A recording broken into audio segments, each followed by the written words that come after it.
What's the thinking on Afghanistan? Some of the questions that you've asked, I imagine, are very wide-ranging.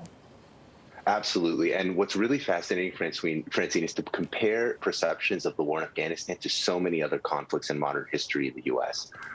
Afghanistan is unique. It's actually taken quite a long time, much longer than the Iraq War, for example, to get to a place where Americans were evenly split. The last time we asked Americans about that question in specific, the mistake question, was literally 2 weeks before all of this started unfolding on our television screen. So Americans were split. There's been a partisan split on Afghanistan for quite a while. But like most wars that we've asked about, so going back to Korea, with the exception of the Persian Gulf War, every conflict ended on the wrong side of public opinion at the end of the war, but started out much better at the beginning. And I think Afghanistan is headed in that direction. Mohamed, will you do other polls on Afghanistan on the withdrawal of troops, or is there little interest actually by the common man on the street on answering some of those questions? That's such a remarkable question because, yes, there is actually little interest to our chagrin who live and breathe these topics. Obviously, now the American public is locked into the people on the ground trying to get out of Kabul. We will certainly continue to ask about that situation and also reflect on the withdrawal. But it's clear that things did not unfold the way it was planned. And the political fallout for the Biden team remains to be seen. I think it's too early to determine what it'll be. Yeah, I'm concerned about getting American troops out, Mohamed. They're, a lot of them are just kids, obviously, but equally worried about people like the interpreter. Bloomberg did a story yesterday on an interpreter who, put his trust and faith in the Americans, hoping for a better future for his family. And now the Taliban is knocking on his door. He can't get a visa. He can't get through the security lines to the airport. I mean, are Americans concerned about the Afghan citizens who risked everything for us? Yeah, they are. I think it's actually really interesting to note that despite refugees being such a politically nuclear topic, particularly last year and the year before, we haven't seen this widespread outcry of don't let these people come. It's been actually quite the opposite. We've seen Republican voices take the opportunity to attack the Biden team by saying, how could you leave these people behind? So now the social pressure, the public pressure is in a very different direction than it is usually with the refugee issue. How has this crisis in particular altered the perception of America's standing and power in the world? I was so fascinated by your previous interview and this notion of America being the policeman of the world.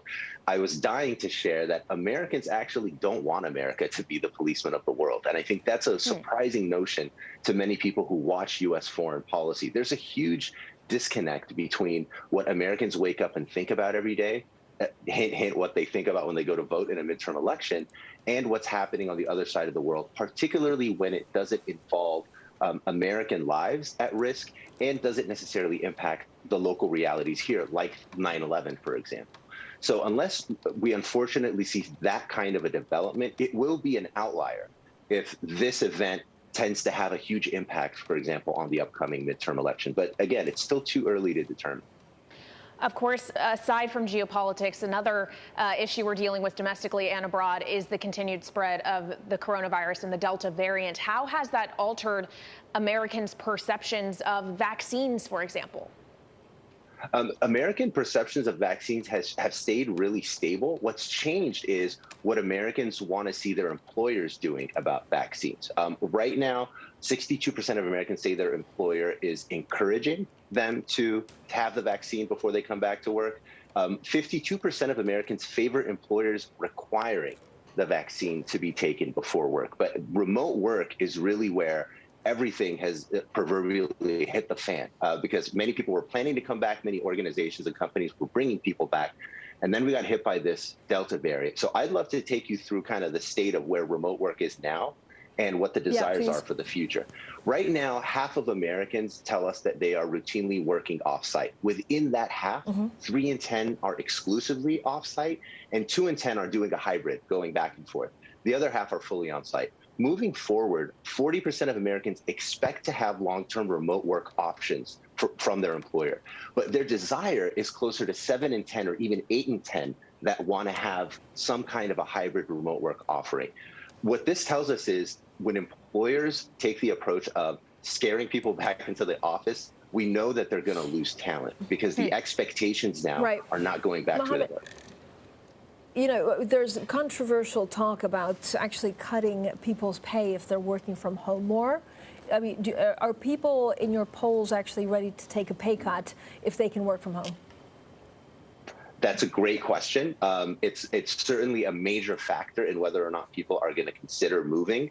The other piece to this is, can they find another opportunity, right? So if my employer is going to cut my pay in this labor market, I might have great opportunities at another organization where they're not going to cut my pay. So I think it's really hard to have a definitive answer on that question, but certainly pay is a really critical part of the remote work consideration generally. It's not just that people are focused on living far away and not commuting. They certainly don't want to take a massive pay cut, especially if their hours are not going to change. Mohamed, what's driving the vaccine hesitant in America? I mean, there's an extreme contingency that believes, you know, Bill Gates is trying to inject them with 5G nanobots, but there's obviously a much more down-to-earth group that is just concerned about the efficacy or the effects then of the vaccine. Is that changing? No, it's not, actually.